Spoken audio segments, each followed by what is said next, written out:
Iya. Biasa juga kepuji, dia ngerasa cakep gitu. Jalan-jalan ke Tasikmalaya. Ke Tasik mah jauh atuh, lain cakep. Oke, oke, sekali lagi. Jalan-jalan ke Tasikmalaya.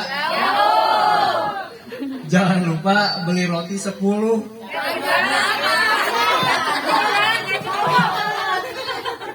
Para ibu-ibu yang berbahagia, Assalamualaikum warahmatullahi wabarakatuh.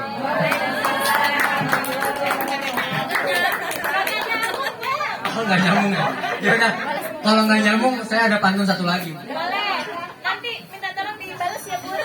Oke, saya kasih pantun sekali lagi. Ini pantunnya juga lumayan. Ibu-ibu semua bisa ada apa? Ada yang paham bahasa Sunda kan ya? Ayah ya. Oke. Iya Bu. Beli roti sekaligus sorabi. Ih, cakepnya mana? Kita sepakatin cakep aja ya Bu.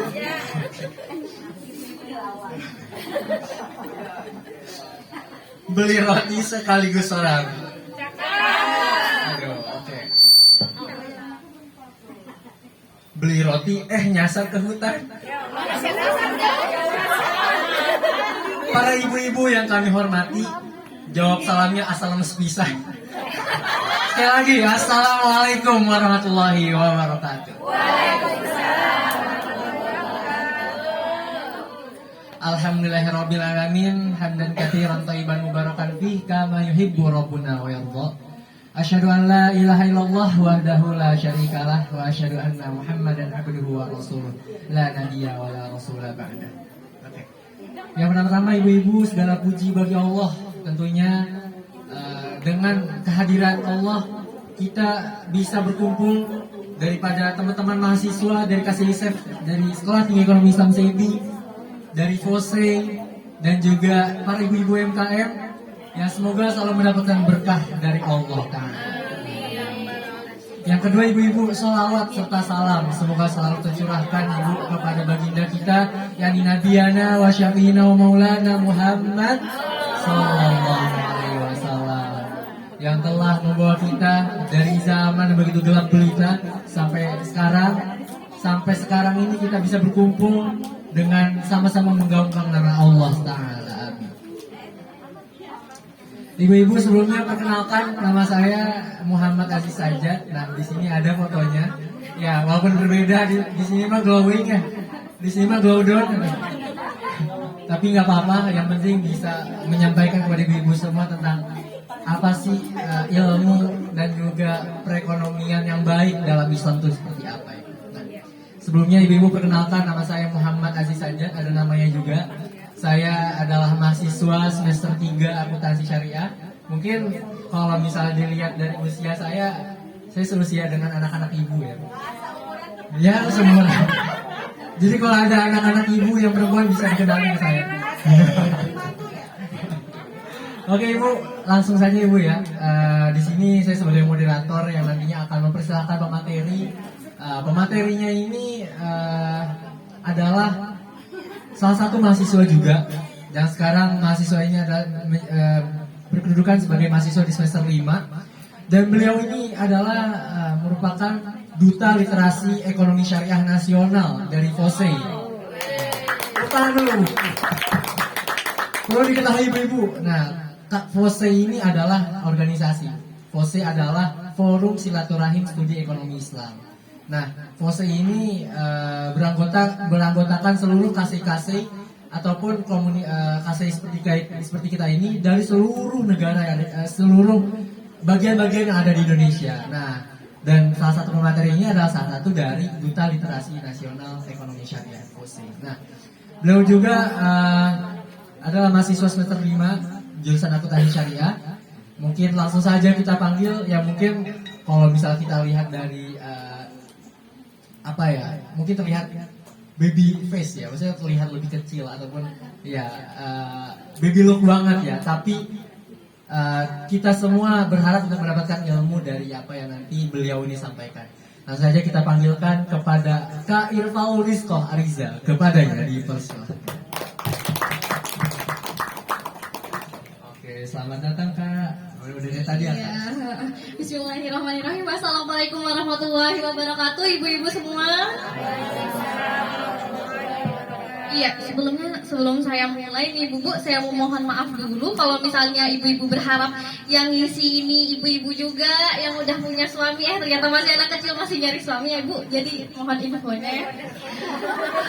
Oke, ibu-ibu semua. Jadi saya minta sama ibu-ibu semua di sini, sebenarnya karena temanya sekarang adalah perencanaan keuangan Islami dan kata Bu Erma tadi ibu-ibu siap belajar. Jadi sebenarnya di sini nih yang mau belajar nih kami semua ibu-ibu, teman-teman dari KSI Sebi, karena biasanya kami cuma dapat materi dari kuliah. Nah saat ini kami ingin tahu langsung nih, mau minta sharing dari ibu-ibu semua sebenarnya bagaimana pengelolaan dalam rumah tangga, dan kalau di Islam itu adakah pedoman khususnya atau tidak gitu. Jadi ibu-ibu mohon fokus dulu, kalau misalnya kepikiran ada jemuran karena sekarang agak mendung, nanti ya kita bahas setelah itu ya ibu. Oke baik, boleh ditampilkan materinya Kak.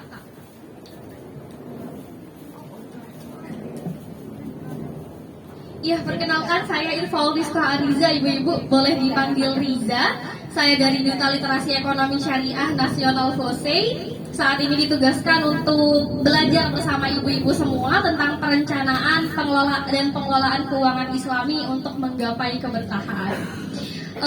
Bisa di next Kak Mei. Iya, jadi materi yang akan saya bawakan ini ibu-ibu itu ada dari buku yang ditulis oleh dosen saya sendiri. Beliau adalah praktisi perencanaan keuangan syariah dan juga penulis buku. Nama beliau adalah Dr. Ainur Bayinah. Jadi judul bukunya ini Bu, belanjakan ladies, belanjakan saja semua uangmu gitu. Kalau misalnya dari judul bukunya kayak provokatif banget ya ibu-ibu, jadinya kayak kita jadinya boros gitu ya. Tapi ternyata di dalam belanja itu ada sesuatu yang lebih dari sekedar belanja ibu-ibu. Sebentar lagi kita akan belajar bersama-sama. Oke. Kalau boleh tahu ibu-ibu semua UMKM-nya di sini bisa lewat media sosial juga ya ibu. Jadi yang pertama, kenapa sih kita harus belanja? Ternyata ibu-ibu belanja itu bukan sekedar belanja ibu-ibu. Ketika suatu pagi ibu-ibu belanja sayur di rumah, itu ibu-ibu sudah membantu perekonomian tukang sayur. Nah, tukang sayur akhirnya membantu perekonomian orang-orang di pasar induk. Nanti mereka akan belanja lagi di pengepul atau agen. Nanti akan meningkatkan ekonomi petani, akan meningkatkan ekonomi tukang pupuk, pekerja, keluarga. Nanti dari keluarga itu dibuat belanja lagi ibu-ibu. Jadi dari uang belanja yang ibu keluarkan setiap hari, itu akhirnya tukang sayur bisa menyekolahkan anak-anaknya, tukang sayur bisa membeli kebutuhan hidup gitu. Jadi belanja itu bukan sekedar belanja. Nah, kalau misalnya suatu hari ibu-ibu semua sepakat untuk tidak belanja ya ibu-ibu karena BBM naik, ya jadi meskipun BBM naik, minyak BBM naik, tetap ini ya semoga kita dengan naiknya BBM ini rezeki kita juga semakin dinaikkan lagi sama Allah. Jadi nggak perlu minyaknya diganti minyak goreng atau minyak yang lainnya.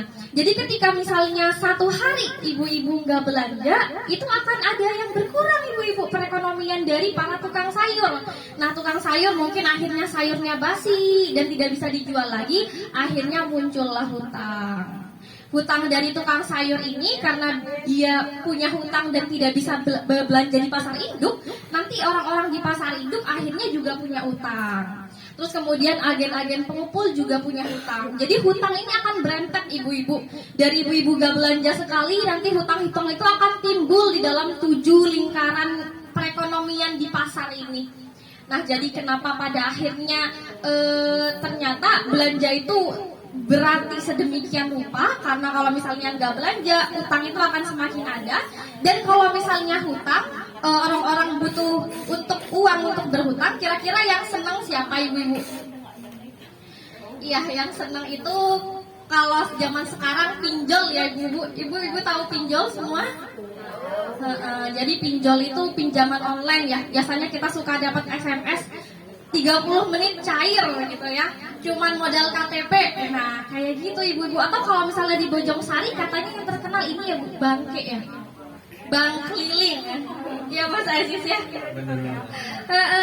Ada bangke, ada pinjol, ada iya banyak sekali sebenarnya yang mau meminjamkan, tapi ternyata mereka lintah darat ya ibu-ibu ya. Kalau kita lihat kasus di Indonesia, di next Kak, ternyata rakyat Indonesia itu terjebak hutangnya sangat tinggi. Bahkan kalau misalnya habis pengangkatan PNS itu ya ibu-ibu, saya dapat cerita di luar dari gedung itu udah banyak sekali bank-bank, udah ada pinjaman-pinjaman yang mau gadaikan sertifikat PNS untuk dapat pinjaman itu, ya udah langsung disergap gitu. Karena ternyata emang orang Indonesia itu suka berhutang ibu-ibu. Cuman masalahnya ternyata yang menghutangi itu tidak terlalu baik juga gitu ya.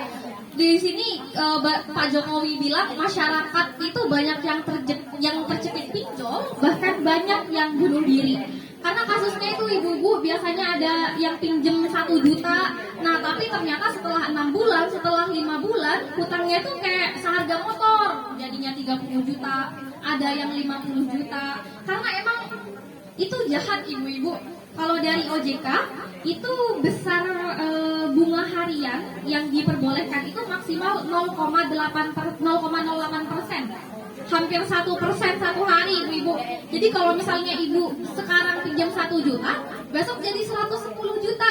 Nah pas waktu hari Selasa itu udah jadi 1 juta 30 gitu ibu-ibu. Jadi bunganya itu sangat cepat sekali. Ini jadi pengalaman terjebak pinjol itu juga disampaikan oleh banyak orang, banyak sekali yang akhirnya memutuskan bunuh diri karena pinjaman online. Di sini ibu-ibu ada yang pernah dengar-dengar gitu ya kasus yang pinjaman online gitu, biasanya kalau nggak dibayar itu ibu-ibu, data kita disebar ke seluruh kontak ya ibu. Benar. Jadi nanti foto kita kayak disebar gitu ke teman-teman WhatsApp kita. Ini tolong diingetin Ibu A gitu, nggak bayar pinjamannya sebesar 2 juta gitu. Jadi itu yang kena adalah mentalnya Bapak Ibu-Ibu biasanya terserang, dan akhirnya banyak sekali, nggak 1 2 yang akhirnya memutuskan mengakhiri hidup. Silahkan dilanjut Kak Mei. Nah ini banyak ini surat-surat ini yang tulisan adalah surat-surat wasiat ibu-ibu. Surat-surat wasiat ibu-ibu akhirnya bukan ibu-ibu aja ya. Ada juga kasus mahasiswa yang bunuh diri di kos-kosannya karena pinjam uang 2 juta Bu untuk beli handphone untuk kuliah. Ternyata bunganya setelah mau dibayar jadi 15 juta, jadi 20 juta. Jadinya mau bayar juga bingung uangnya dari mana, akhirnya mereka memilih untuk bunuh diri. Ini adalah contoh-contoh surat wasiat dari mahasiswa dan juga ibu-ibu yang akhirnya tercekik mati bunuh diri karena merasa tertekan ibu-ibu. Iya. Jadi ini kenapa pada akhirnya kami datang ke sini. Kami datang ke sini untuk mengenalkan apa itu ekonomi syariah dan bagaimana pengelolaan keuangan di dalam Islam, agar kita nggak tercekik dosa-dosa riba, nggak tercekik sama hutang piutang, karena sebenarnya pengelolaan keuangan itu ternyata bisa dipelajari ibu-ibu semua ya. Kalau misalnya kita dikasih rezeki sama Allah, salah satu cara untuk mensyukurinya itu adalah mengelola dengan baik ya. Jadi mohon maaf semua ibu-ibu, saya di sini bukan yang paling tahu tentang pengelolaan keuangan syariah. Saya yakin dan percaya teman-teman di sini sudah yakin dan percaya kalau sebenarnya ibu-ibu udah lebih dari expert ya di bagian mengelola uang, apalagi buat belanja gitu. Karena kami belajar kayak gini juga nggak punya uangnya ibu-ibu, yang punya uang teh ibu-ibu semua ya. Jadi yang ngelola juga ibu-ibu. Iya, karena makanya di sini akhirnya edukasi tentang literasi keuangan syariah itu lagi digalakkan, dilakukan oleh ada kami dari FOSE, ada dari KASI kayak kami semua, ada juga dari KNEKS dan PES tentang keuangan syariah.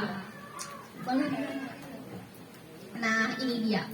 Ini kenapa pada akhirnya ibu-ibu semua ketika ada 1 atau 2 orang yang nggak mampu untuk belanja, di Islam itu digalakkan untuk sedekah. Sedekah, gimana kemuliaan sedekah di dalam Islam. Karena ketika ada yang gak bisa belanja, kemudian diganti sedekah, akhirnya hutang-hutang itu tertutupi ibu-ibu. Makanya kalau di Islam kan sedekah itu mulia banget ya. Kalau di dalam Al-Quran Masalul ladina yunfikuna amwalahum fi sabilillah kamasalil habbatin ambatat sab'a sanabil. Kalau orang yang bersedekah satu kali, itu mereka itu seperti menanam satu biji bulir padi. Yang bulir padi itu kalau ditanam, dia akan tumbuh jadi 7 tangkai. Nah, setiap tangkainya itu akan menumbuhkan 100 bulir. Jadi satu kali ibu-ibu sedekah, bapak ibu sedekah, nanti pahalanya adalah sama seperti 700 kebaikan.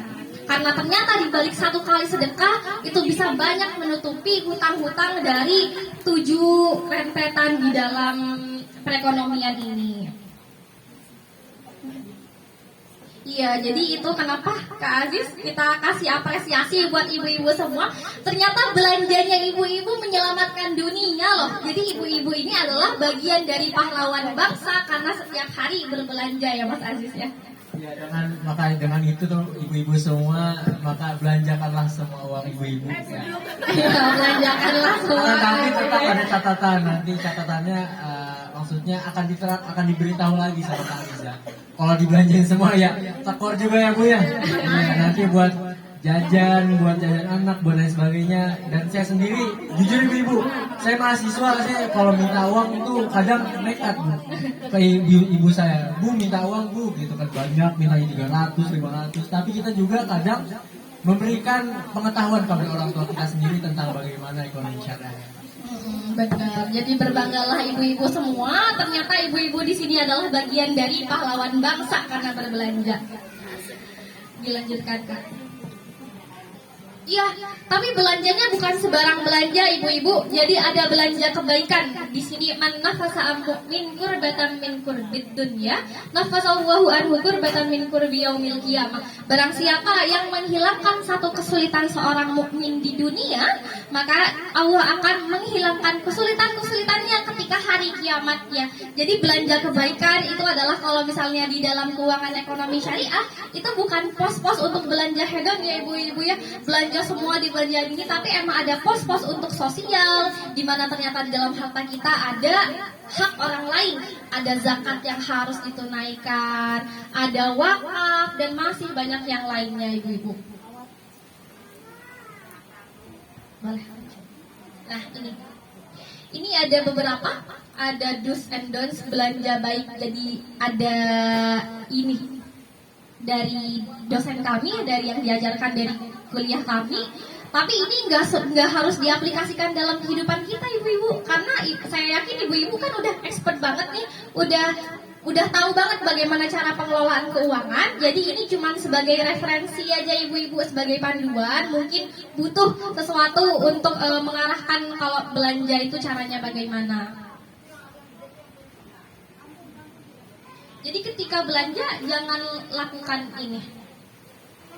Yang pertama, itu kalau misalnya berbelanja ibu-ibu jangan impulsif. Impulsif itu artinya di luar kendali gitu. Kita nggak bisa mengontrol diri ketika belanja. Ini kesukaan kita ya ibu ya, cewek-cewek ya. Kalau misalnya mau ke pasar, saya biasanya ke pasarnya seminggu sekali karena masak di kos ya bu ya. Rencananya mau beli kangkung, ternyata ada ayam, ada ikan, semuanya akhirnya dibeli. Nah pada masa Rasulullah, pada masa Umar bin Khattab ibu-ibu, Rasulullah sudah wafat di sini. Jadi waktu itu sedang krisis ibu. Mungkin kayak sekarang krisisnya, tapi mungkin dulu lebih parah ibu-ibu. Kalau sekarang kan krisis karena kita BBM-nya naik. Nah kalau dulu itu terjadi krisis karena iklim. Kemudian ada sahabat Rasulullah yang namanya Jabir bin Abdullah ketemu Umar bin Khattab di jalan ibu-ibu. Beliau ini Jabir sedang menenteng daging ibu-ibu, sedangkan orang-orang di sana lagi kelaparan, nggak bisa makan. Nah Jabir ini akhirnya menenteng daging dan akhirnya ketemu sama Umar di jalan. Umar nanya nih, Jabir, kok kamu beli daging gitu ya? Terus Jabir bilang, iya soalnya saya pingin makan daging, akhirnya saya beli daging gitu ya. Sebenarnya kan kayak nggak ada masalah ya ibu-ibu ya, karena Jabir pingin daging, akhirnya beli daging. Cuman akhirnya Umar di situ mengingatkan, Umar bin Khattab berkata, apakah setiap kali engkau menginginkan sesuatu harus dibeli saat itu juga gitu ya. Terus akhirnya ada ayat juga di dalam Al-Quran surat Al-Ahqaf, kalau ternyata ciri-ciri orang kafir yang ada di neraka itu adalah ketika mereka menghabiskan rezeki yang Allah berikan di dunia itu untuk kebutuhan dunia saja gitu. Jadi mungkin maksudnya Umar di sini adalah mengingatkan ketika orang-orang di tetangga-tetangga kamu krisis Jabir, ketika mereka tidak bisa makan gitu ya, ada harta mereka yang ada di dalam harta kamu Jabir gitu ya. Jadi jangan dihabiskan semuanya untuk beli daging, tapi dikasihkan juga untuk pos-pos zakat, diberikan kepada mereka yang akhirnya mereka membutuhkan makan kayak gitu. Tapi kalau misalnya pingin daging, ya nggak apa-apa juga ibu-ibu gitu ya. Cuman sekalian kita cek kondisi tetangga kita, kanan kiri kita. Kalau kata Rasulullah mah jangan sampai tetangga-tetangga kita ada yang dapurnya nggak hidup gitu ya, ada yang nggak masak gitu ya. Jadi semuanya harus masak dan merasakan makan setiap hari gitu. Jadi maka dari itu kenapa kita kalau misalnya pingin sesuatu jangan harus dibeli dulu. Jadi mungkin bisa ditahan. Nanti ya kalau itu makanya ibu-ibu sudah sangat paham gitu ya cara mengelola keuangannya, ditahannya kayak gimana. Silakan dilanjutkan Kak. Nah, lakukan ini saat belanja. Nah, kita nih dari Kasih Ises pingin ini ibu-ibu, pingin dengar dari ibu-ibu semua kira-kira ada yang mau sharing nggak cara mengatur keuangan, cara mengelola belanja di rumah gitu, biar nggak impulsif. Jadi ibu-ibu ada yang mau menyampaikan kira-kira bagaimana mengelola keuangan? Silakan ibu, bisa angkat tangan. Mungkin cara menabungnya bagaimana gitu. Karena kita juga tahunya materi aja ibu-ibu. Sebenarnya kita nggak tahu ketika prakteknya itu ibu-ibu mengelola keuangannya itu bagaimana. Ibu mungkin mau share? Oh, tipe orang jajan. Karena sejatinya Bu, kita tuh cuman mahasiswa ya Bu. Kita lebih ke bagaimana materi yang selanjutnya nanti bisa kita terapkan. Tapi sejatinya ibu-ibu semua adalah praktisi ekonomi gitu. Nah, mungkin ibu-ibu ada yang bisa. Silakan. Sebenarnya saya ini ingin izin sih, sebetulnya sekalian izin pamit karena jam 11 mau ada acara. Ya, izin ibu-ibu semuanya, mohon maaf Bunda duluan. Bukan untuk membahas apa-apa, ini ngasih pantun. Tadi ditantangin Bunda Erma. Bu, silakan. Ya, habis itu saya pamit ya. Iya, Bu.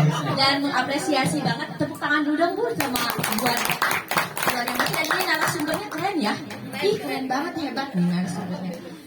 Oke, ke Bandung beli barang antik. Oke, jangan lupa mampir ke Panti.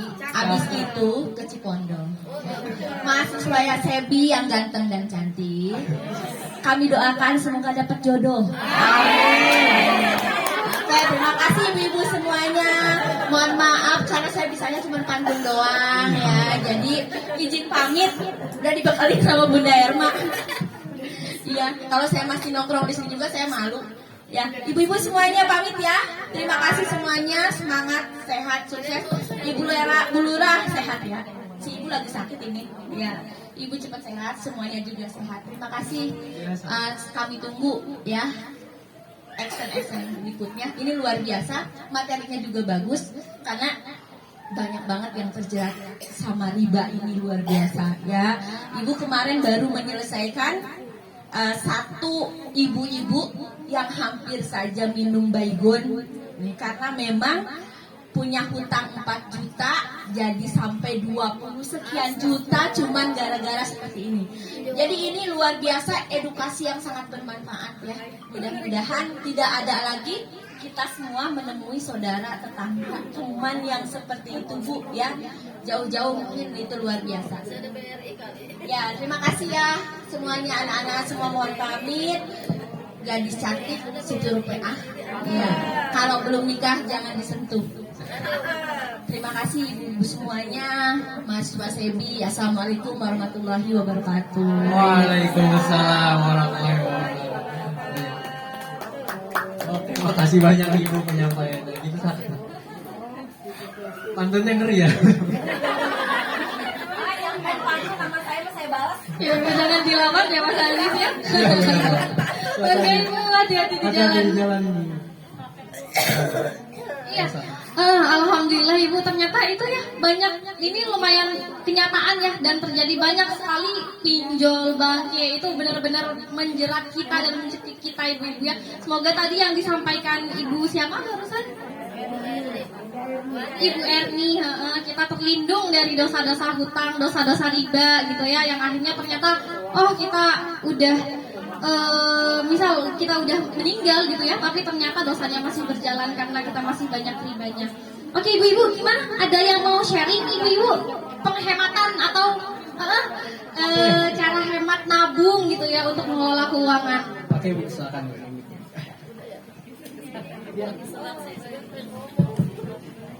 Assalamualaikum warahmatullahi wabarakatuh. Waalaikumsalam warahmatullahi wabarakatuh. Ya, terima kasih kesempatannya. Saya sedikit aja sharing pengalaman pribadi ketika belanja supaya jangan sampai impulsif. Itu direncanakan lebih dulu apa yang mau dibeli. Kalau perlu dibuatkan catatan.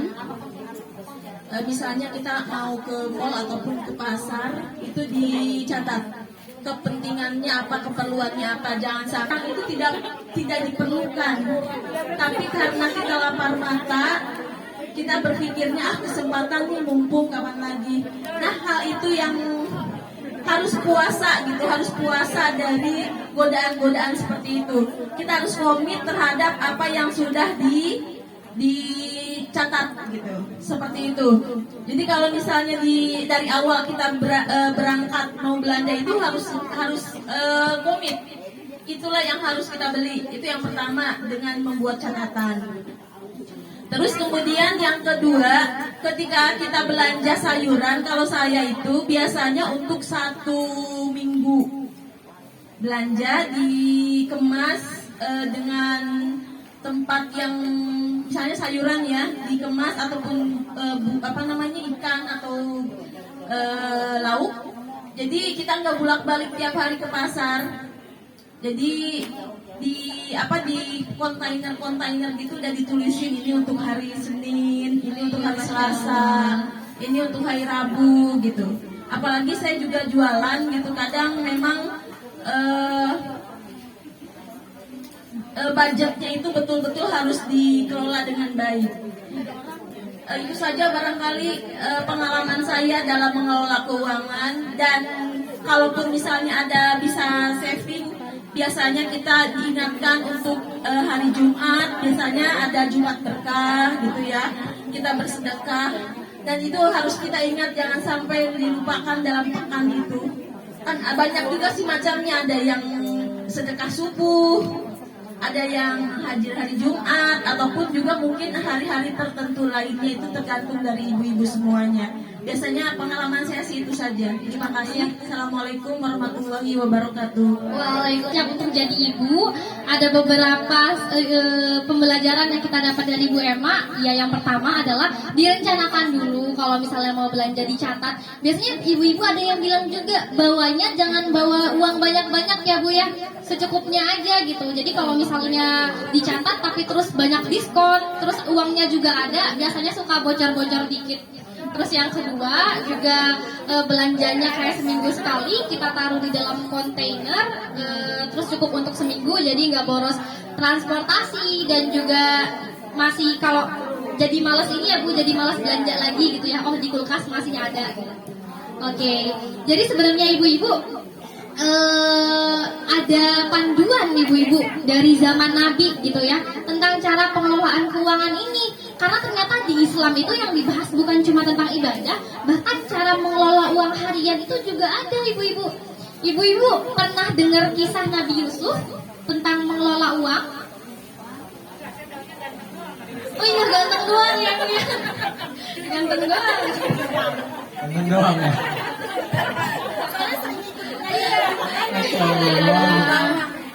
Jadi kalau pengelolaan keuangan, biasanya kita itu belajar dan berkacanya itu dari Nabi Yusuf gitu ya. Nabi Yusuf karena selain ganteng, emang ganteng banget ya Bu.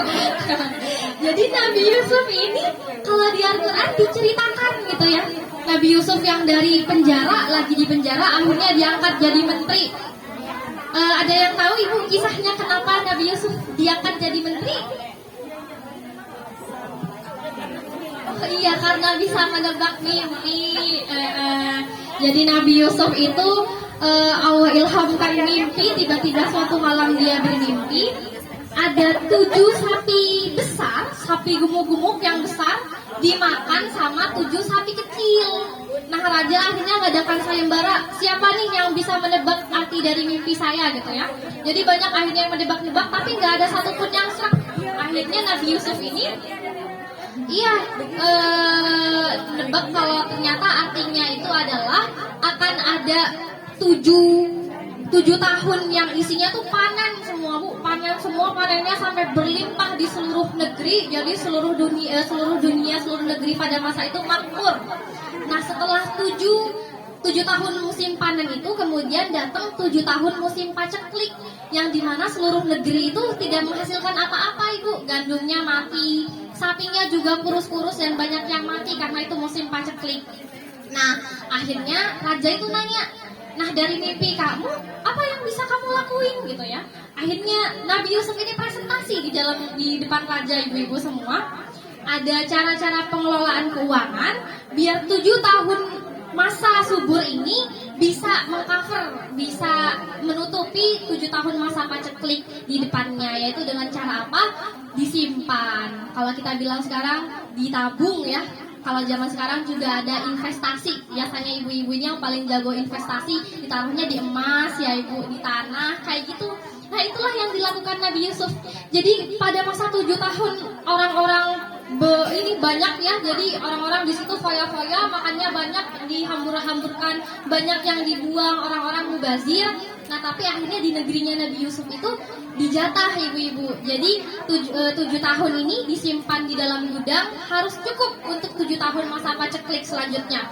Nah, akhirnya pada masa itu dulu kan negeri-negeri itu semua paceklik, semuanya kelaparan. Cuma negerinya Nabi Yusuf yang makmur ibu-ibu karena di saving. Karena kalau zaman kita kan kita nggak tahu ya. 3 tahun sebelumnya kita bakal mikir, oh ini dunia bakal baik-baik aja, gak akan ada pandemi gitu ya. Jadi mungkin orang-orang juga banyak yang akhirnya menghamburkan uangnya. Pada tahun 2020 kita dilanda pandemi, jadi banyak yang di PHK juga. Nah, ketika keluarga kita tidak menyiapkan saving, tidak menyiapkan investasi untuk kemungkinan terburuk di masa depan, yang terjadi mungkin saja sama seperti negeri-negeri tetangga Nabi Yusuf, di mana akhirnya mereka kelaparan ibu-ibu. Tapi akhirnya orang-orang yang sudah siap sebelumnya, mereka pada akhirnya sudah siap nih untuk masa paceklik seperti yang dilakukan oleh Nabi Yusuf gitu ya ibu-ibu semua. Iya, selanjutnya Kak. Nah, ini ayatnya ibu-ibu, di mana pada akhirnya Nabi Yusuf berkata, artinya itu dari mimpi itu supaya kamu bertanam 7 tahun lamanya sebagaimana biasa, maka apa yang kamu tuai hendaklah kamu biarkan di bulirnya kecuali sedikit saja untuk dimakan. Kalau misalnya kita informasikan dalam kehidupan sehari-hari, kalau misalnya ada gajian kita dapat banyak besar nih laba dari UMKM yang ibu jalankan, kita ambil secukupnya, sisanya itu dibiarkan untuk di saving, diinvestasi untuk kemungkinan terburuk di masa depan ibu-ibu. Nah, ini Kak Aziz, kita mau nanya nih Kak Aziz ya, biasanya di ibu-ibu semua siapa yang jadi bendahara keluarga ya? Biasanya yang suka dikasih jatah keuangan itu suaminya yang memberi jatah atau ibu-ibu yang dijatah? Ibu-ibu yang dijatah. Ibu-ibu yang dijatah. Ibu-ibu yang dijatah. Jadi yang jadi bendahara suaminya ya Bu ya? Yang ngasih uang. Kasir, bendahara. Merangkap ibu ya. Iya. Jadi ibu-ibu merangkap sebagai bendahara dan juga kasir. Nah, kira-kira kalau di Islam itu siapa yang seharusnya jadi bendahara dalam keluarga? Ibu. Oh, ibu. Iya, ibu. Ayah. Ayah yang nyari, ibu yang jadi bendahara. Oke. Jadi ini juga ada di dalam Al-Quran, qala ja'alni ala khazainil ard inni hafizun alim. Jadi ternyata kriteria bendahara di dalam Islam itu ada 2 ibu-ibu, kata Nabi Yusuf. Yang pertama adalah dia hafiz, yang kedua dia itu alim. Jadi hafiz itu artinya pandai menjaga dan alim itu artinya berpengetahuan. Apa bedanya di antara keduanya? Kalau Hafid itu biasanya dia, kalau saya kan dari Jawa ya Bu ya, biasanya kayak seret gitu ya Bu. Kalau misalnya megang duit itu dia nggak impulsif gitu ya, bisa menjaga nih, masih bisa nggak glamor gitu ya, nggak hebat. Jadi dia kalau misalnya punya uang itu bisa menjaga dengan baik. Nah sedangkan alim, beliau itu berpengetahuan, tahu kira-kira kalau uangnya segini, ini untuk zakatnya berapa, untuk dibelanjakan berapa, untuk diinvestasikan berapa. Ini terserah ibu-ibu, jadi pada akhirnya siapa yang mau jadi bendahara, boleh ibu-ibu, boleh suaminya gitu. Kalau misalnya ternyata yang berpengetahuan tentang pos-pos itu adalah ibu-ibunya, terus yang pintar menjaga itu suaminya, jadi bisa dibagi. Yang bendahara, yang mengelola keuangan itu ibunya, sedangkan yang ngasirin itu suaminya Bu gitu. Jadi Mas, ibu-ibu biasanya panggil apa ya Bu ya? Pak ya. Pak, ini pos yang ini, misal pos yang untuk keuangan anak-anak ini harus dikeluarkan sekarang gitu ya Bu ya. Jadi minta 2 juta gitu. Tapi tetap yang mengelola, membagi-bagikan uangnya itu adalah ibu-ibu. Jadi silahkan dibagi. Yang jadi bendahara keluarga itu boleh dari suami ataupun istri. Yang penting dia punya 2 sifat. Yang pertama pandai menjaga, yang kedua itu berpengetahuan. Nah, jadi ibu-ibu kalau misalnya ibu-ibu atau suami-suami ibu-ibu maksudnya ayah-ayah ya. Ibu-ibu manggilnya Mas, Ayah atau Bapak? Boleh, ayah boleh. Oh, atau sayang nih? Ayah boleh, aku. Oh, gue panjang. Jadi kalau ibu-ibu merasa saya pandai dan jago menjaga, jadi ibu-ibu bisa menjadikan saya bendahara jawab. Iya, ini jadi ada beberapa referensi atau bantuan ya Ibu ya. Kalau misalnya Ibu masih belum punya pos-pos keuangan, ini bisa dijadikan referensi prioritas belanja. Jadi ya seperti yang udah dijelaskan tadi, jadikan uang belanja yang kita punya itu tidak hanya membahagiakan kita di dunia, tapi juga menjadi bekal yang membahagiakan kita sampai ke surganya Allah. Jadi ini ada ilustrasinya ibu-ibu. Misalnya Kak Aziz ya, Kak Aziz udah kerja dan punya gaji 10 juta. Nah, iya. Jadi Kak Aziz ini punya uang 10 juta sebulannya. Kira-kira idealnya itu dibagi-baginya kayak apa gitu. Ini ada contoh perencanaan keuangan dari kami. Jadi ada pos sosial 10% ibu-ibu. Pos sosial 10% itu bisa dibagi 2,5%-nya itu untuk zakat harta, karena zakat harta itu 2,5% dari penghasilan kita. Ada 5%-nya untuk wakaf dan ada 2,5%-nya untuk sedekah dan pos-pos lainnya. Kalau Ibu Emma bilang tadi ada sedekah subuh, ada sedekah Jumat dan yang lain-lain. Nah, setelah dari pos sosial ada pos dana darurat ibu-ibu 5%. Jadi dana darurat ini memang yang tidak boleh disentuh-sentuh sama sekali. Ini kita canangkan, kita simpan untuk kalau misalnya sewaktu-waktu kayak ada anak lagi sakit atau alhamdulillah ada musibah dan kecelakaan lainnya. Nah 5% selanjutnya itu untuk pos asuransi ibu-ibu ya. Kalau misalnya ibu-ibu ternyata asuransinya itu udah di cover sama perusahaan tempat suami kerja, biasanya ada BPJS ya.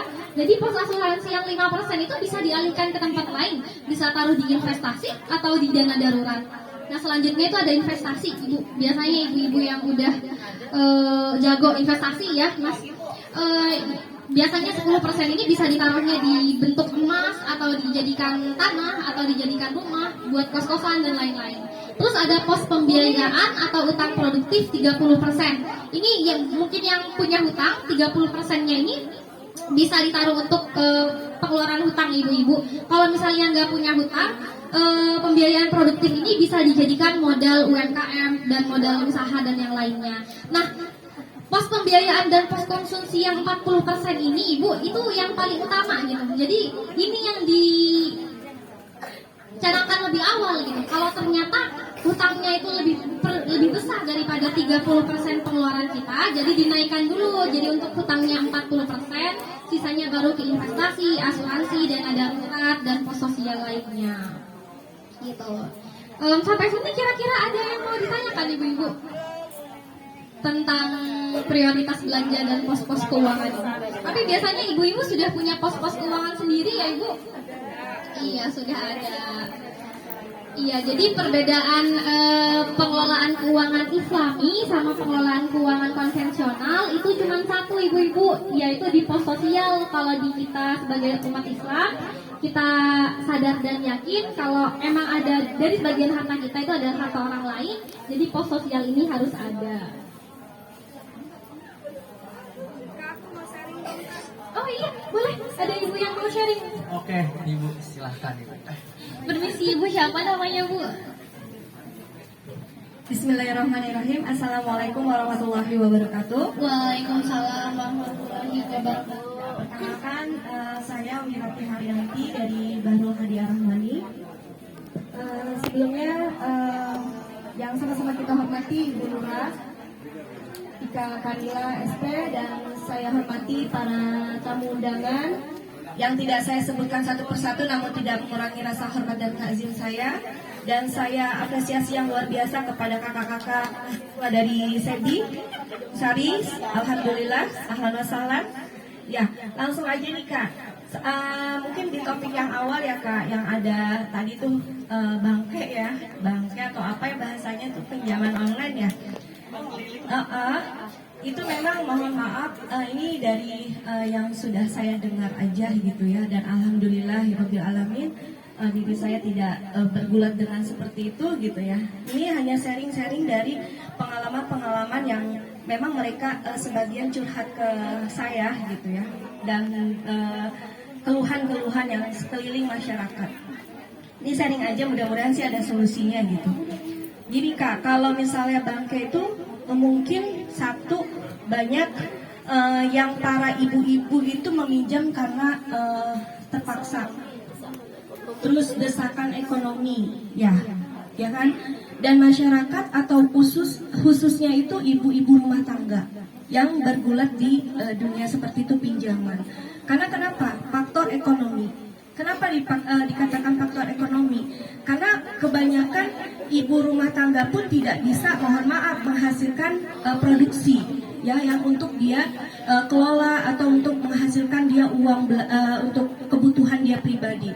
Dan satu sisi lain mungkin ibu rumah tangga tersebut kenapa pinjam gitu ya? Karena kenapa?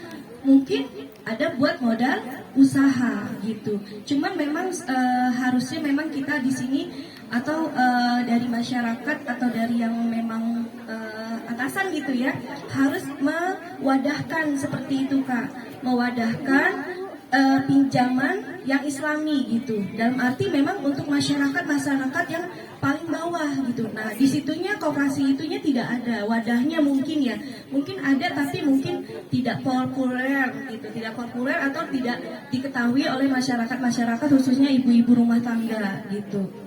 Jadi ya mungkin kurangnya apa ya, sosialisasi juga mereka, dan daripada ribet-ribet, biasanya kan emak-emak begitu ya, pinjem aja ribet-ribet begitu, pinjem sama yang sudah mereka ketahui, yaitu bangke atau bank keliling. Dan memang sudah kemarin saya dapetin juga ada yang bahkan ribut dengan suami istri, ribut karena dengan pinjaman itu. Nah seperti itu. Jadi harapan saya sih mungkin ada kakaknya atau nanti bisa sharing lagi ke atasannya atau sharing. Nah itu solusinya bagaimana gitu untuk masyarakat yang memang membutuhkan sebenarnya modal usaha tapi dia nggak ada, tapi akhirnya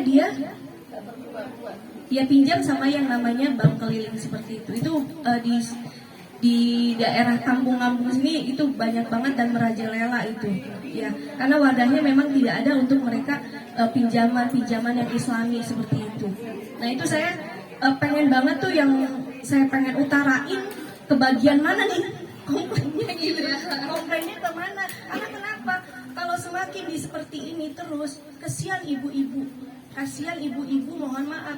Ada yang memang dia pinjaman karena memang untuk anaknya. Ada juga pinjaman mungkin untuk memuaskan egois dia gitu, dengan dia pengen beli ini, suaminya mungkin tidak memenuhi. Nah itu seperti itu, kasihan derita buat ibu-ibu gitu. Ya kalau yang memangnya usahanya sudah ada, dia bisa memproduksi dan modalnya ada, itu luar biasa. Tapi bagi ibu-ibu yang memang mohon maaf hanya jadi konsumen aja gitu kan, kasihan. Caranya bagaimana? Sedangkan mohon maaf, ibu-ibu seperti ini yang sudah produksi mau mengajak pun maaf ya, kadang ya kita aja modal sendiri, kita aja bagaimana buat membayar tenaga kerja gitu kan. Ada juga yang memang kita berpikir Islami, oh saya pengen membantu tetangga saya, cukuplah dua tiga orang untuk membantu saya, paling sekedar seperti itu gitu. Jadi mudah-mudahan nih dari sharingnya saya seperti ini, pengalaman yang sudah saya dapetin juga dari masyarakat sedikit banyak, bisa nanti kakak pun nanti ada sharing lagi di Italakan. Yang kita butuhkan adalah wadah yang bisa memfasilitasi pinjaman secara Islami itu dan tidak membebani masyarakat kecilnya. Jadi seperti itu ya kak. Terima kasih. Wassalamualaikum warahmatullahi wabarakatuh. Waalaikumsalam warahmatullahi wabarakatuh. Dengan Ibu siapa? Wah iya, Bunda Umi Tati, terima kasih sharing-sharingnya. Ya Kak Aziz dan teman-teman semua, semoga pada akhirnya kita bisa memberikan jawaban ya dan solusi, memberikan fasilitas pinjaman Islami yang akhirnya nggak menyeret kita sama model-model bangke atau pinjol yang lainnya ya Bu. Karena sebenarnya memang ada pinjaman-pinjaman yang syariah dari BSI atau koperasi, tapi mungkin itu nggak bisa diakses semua orang ya ibu-ibu ya. Syaratnya juga ketat dan harus minimal punya penghasilan berapa atau jaminan apa-apa ya. Semoga nanti pada akhirnya di sesi selanjutnya atau kapan-kapan insya Allah kita sudah punya jawaban untuk mewadahi keresahan ibu-ibu semua. Iya, oke, baik Ibu. Ini yang terakhir Ibu-ibu. Jadi pada akhirnya kalau dosen saya bilang sebenarnya permasalahan keuangan itu cuma satu ya Bu ya. Pengeluarannya itu lebih besar dari pendapatan. Artinya pendapatan nggak bisa nutupin semua pengeluaran kita ibu-ibu. Dan sebenarnya solusinya juga cuma ada dua. Yang pertama, pengeluarannya dikurangi atau pendapatannya ditambah. Cuman itu memang nggak semudah. Oh iya Ibu, sekarang kan sudah lagi diberi mic. Mungkin itu tidak semudah yang kita bayangkan gitu ya. Ternyata pengeluarannya emang sudah besar gitu dan pendapatannya juga belum bisa kita tambah. Boleh Mas Adis mic-nya dikasih.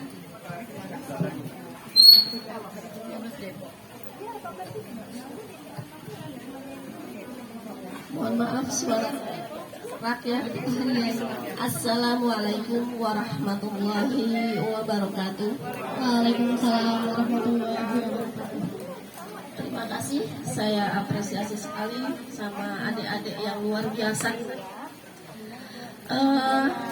Saya ingin sedikit sharing tentang mengelola keuangan dan solusinya.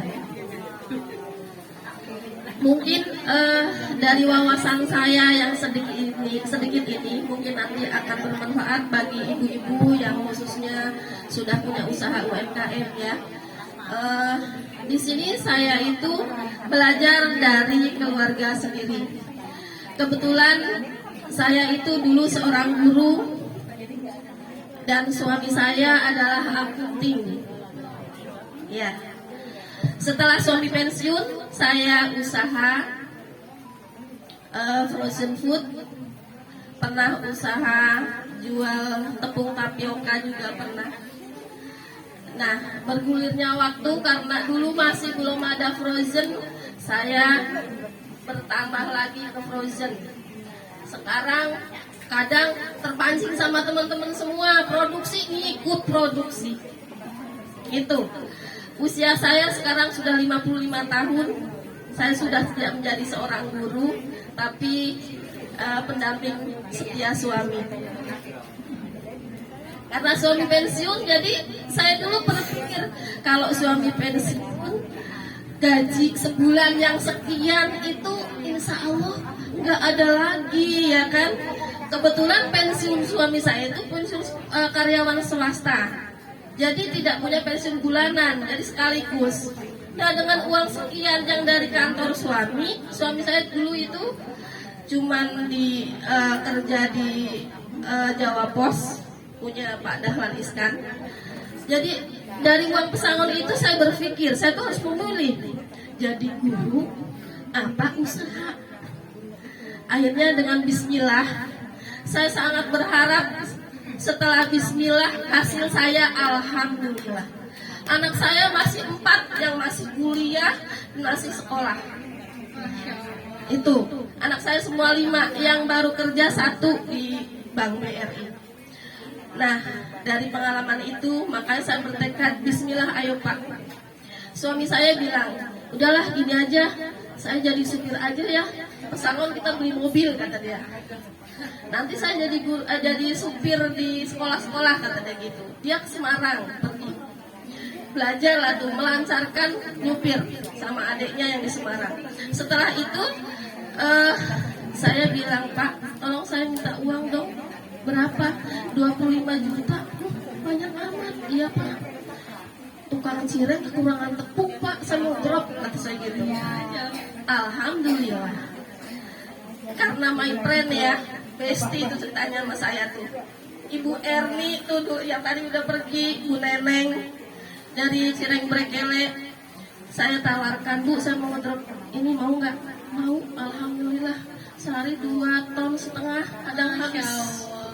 Nah, dari situ saya tuh sangat bersyukur karena saya bisa membantu suami.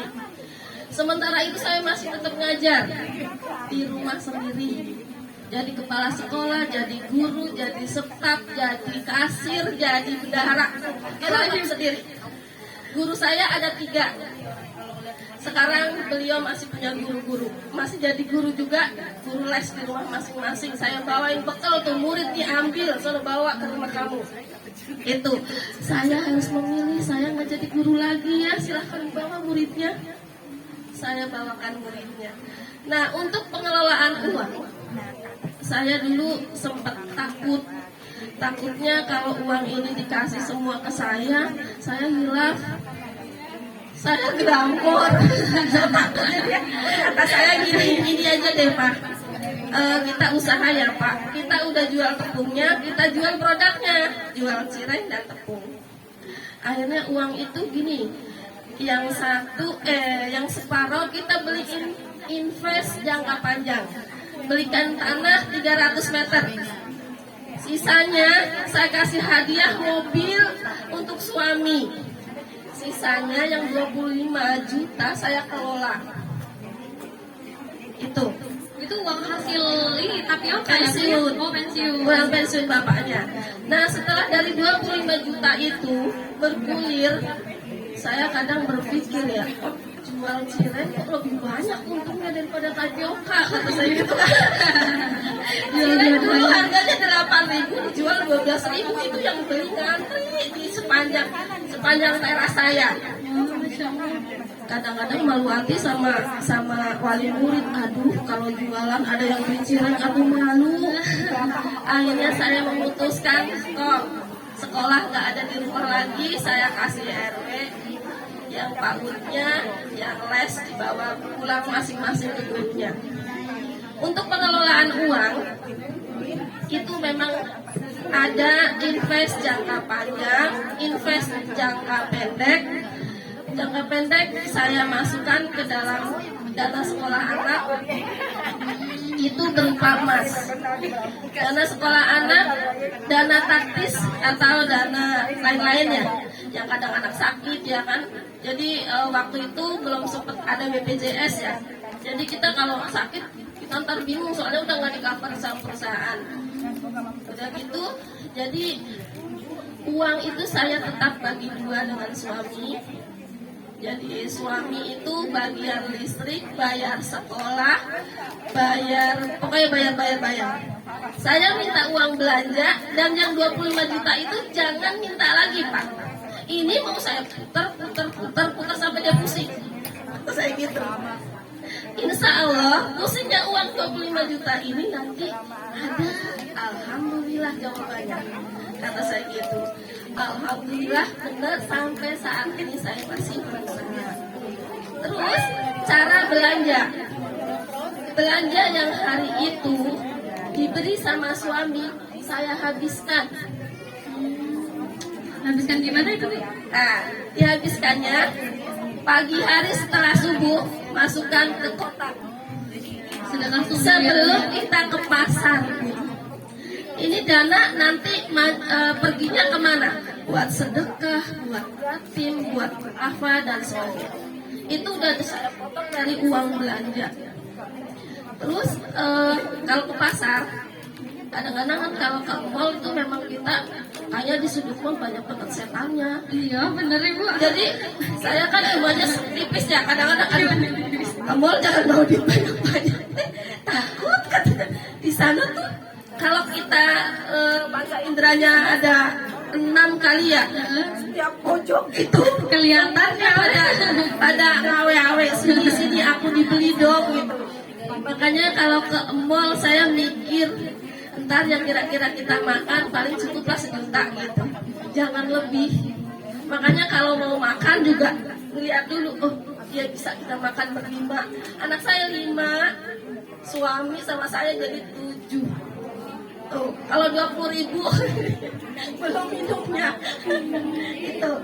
Jadi kalau untuk belanja memang lebih baik kata ayat Emma tadi ditulis itu lebih baik. Terus dana yang buat usaha kalau bisa jangan diutik-utik, jadi ngambil dari keuntungan. Jadi sewaktu-waktu kita ada dana yang urgent banget harus dikeluarkan, kita masih punya cadangannya. Jadi kalau modal kita dipakai buat belanja, ya udahlah, wassalam aja pokoknya. Nah, itu. Jadi yang penting harus diingat, jangan sampai modal dipakai belanja sehari-hari. Lama-lama habis Bu. Di pojokan pasar juga banyak tuyul, setan yang suka menggoda, itik-itik. Ih baju bagus ya, ih kayaknya aku cantik pakai itu, beli itu. Yang kadang-kadang tidak terkontrol oleh diri kita. Apalagi kalau ke pasarnya nggak butuh dulu deh. Udah deh gerumut semua tuh dari belakang, colek sono colek sini, Bu ini beli, Bu itu beli. Paling tuh kalau misalnya kita seorang ibu jadi pemboros, ya udah banyak KUA penuh minta cerai. Ya enggak, suami males punya istri boros, dicerai akhirnya. Itu gara-gara apa? Pemboros, apalagi yang pinjol. Sekarang kan banyak sarana untuk UMKM misalnya. Yang punya usaha silahkan ada uang kur, namanya pinjaman kur di BRI. Karena anak saya BRI ya, jadi prodi kita, Mas maaf.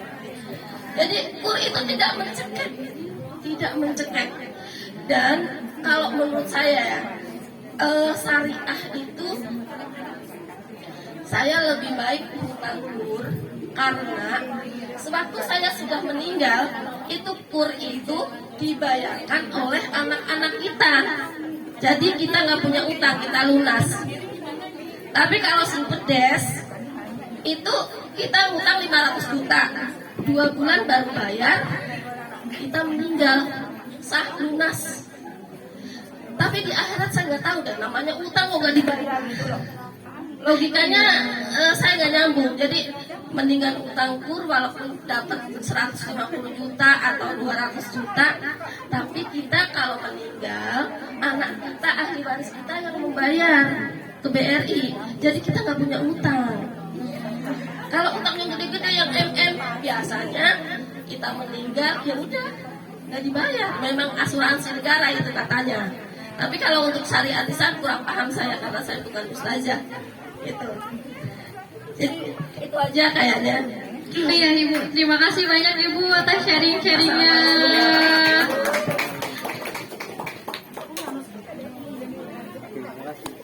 Iya, terima kasih ibu-ibu dan teman-teman semua. Masya Allah teman-teman, kita hari ini dikasih insight baru ya. Akhirnya kita banyak belajar dari Ibu Emma, kemudian ibu-ibu yang lainnya tentang bagaimana perencanaan keuangan. Semoga banyak belajar juga dari perencanaan keuangannya Nabi Yusuf. Ada investasi dan juga tabungan, investasi masa pendek dan masa panjang. Bisa duduk? Iya. Ya ibu-ibu, udah mungkin itu karena waktunya sudah cukup lama ya ibu-ibu semua. Di akhir ini kita banyak-banyak bersyukur. Semoga meskipun di tengah BBM naik dan yang lain-lainnya, semoga pada akhirnya rezeki kita juga akan ditambahkan oleh Allah Subhanahu wa Ta'ala. Karena ya itu dari Allah. Kemudian cara rasa bersyukur kita adalah bagaimana mengelola keuangan dengan baik dan jangan dilupakan pos sosialnya untuk zakat, sedekah dan yang lain-lain. Karena banyak testimoni juga ya Ibu barusan bagaimana akhirnya sedekah subuh itu sangat luar biasa ya keberkahannya. Oke, itu mungkin dari saya, Mas Aziz dan ibu-ibu semua. Saya mohon maaf jika ada kesalahan dalam penyampaian. Boleh dilanjutkan ke sesi selanjutnya, Mas Aziz. Oke ibu-ibu, kita istirahat sejenak untuk mendengarkan azan. Setelah itu nanti kita lanjut lagi sebentar. Ya ibu-ibu diharapkan untuk tenang.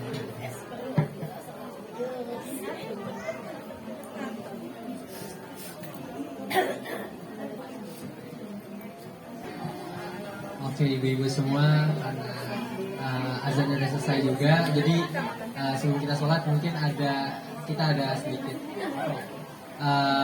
closing statement mungkin ya. Jadi gini ibu-ibu, mohon perhatiannya ibu-ibu semua.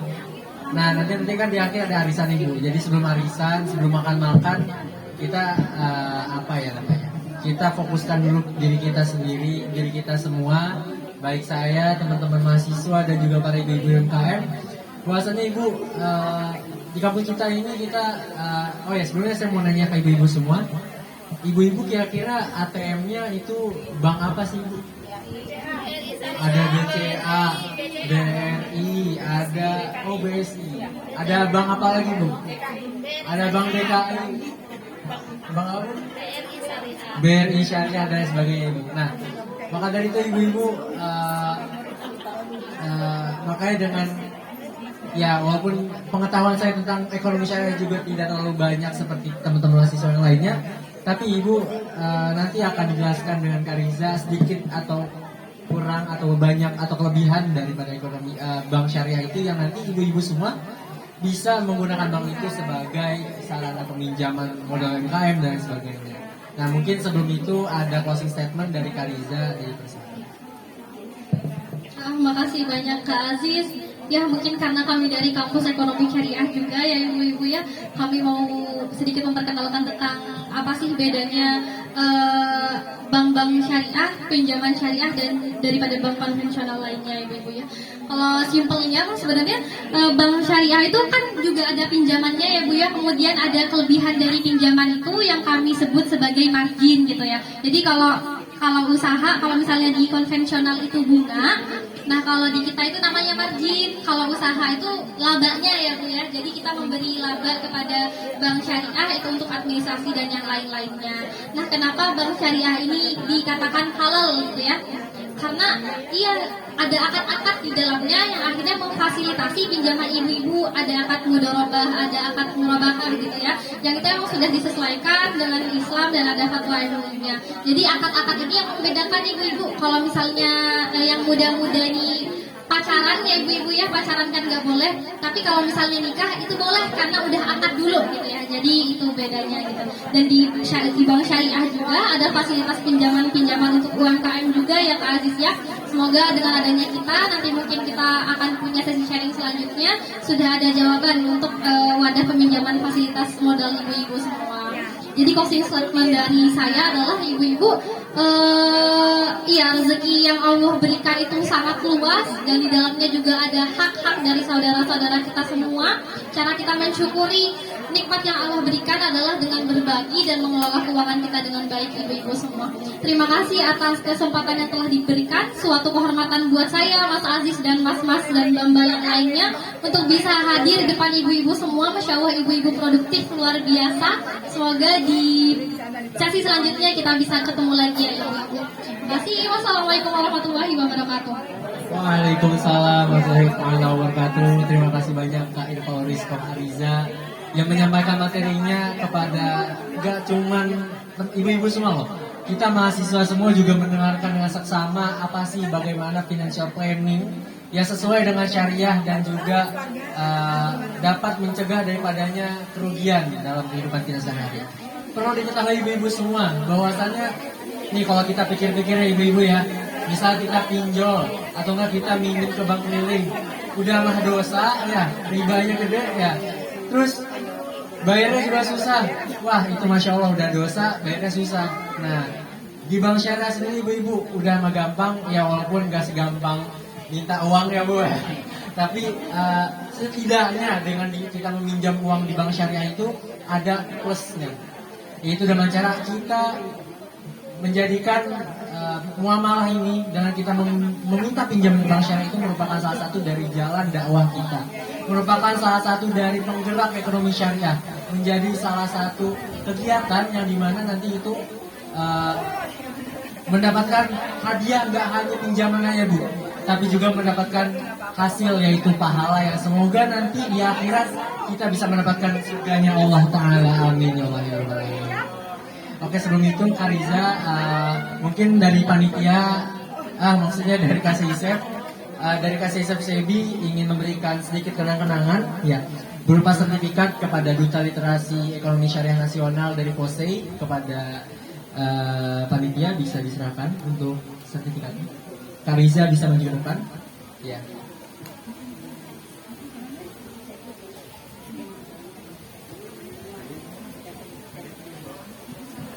Kepada Kepala Departemen Ekspansi Keilmuan KSISEF, Kak Safa Nabila, dipersilakan untuk memberikan sertifikat. Ya, gini. Misalkan ya Departemen Kominfo bisa mempublikasikan.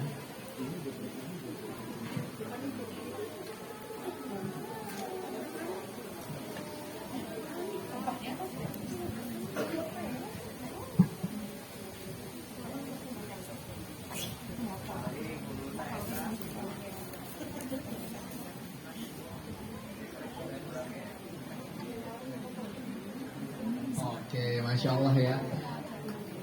Semoga nanti kita di lain waktu kita bisa bertemu kembali di acara yang sama tapi di waktu yang berbeda ya.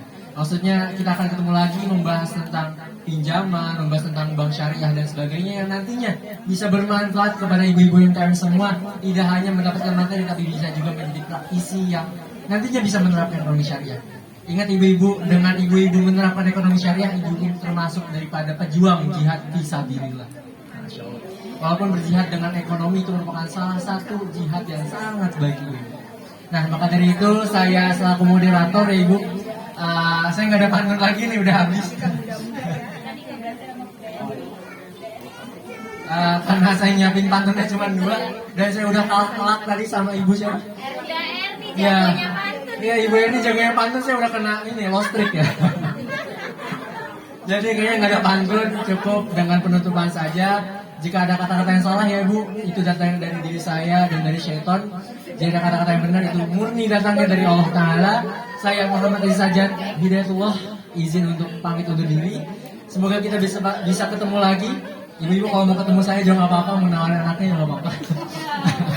Maka dari itu saya pamit undur diri. Wassalamualaikum warahmatullahi ta'ala wabarakatuh. Saya serahkan kembali kepada MC.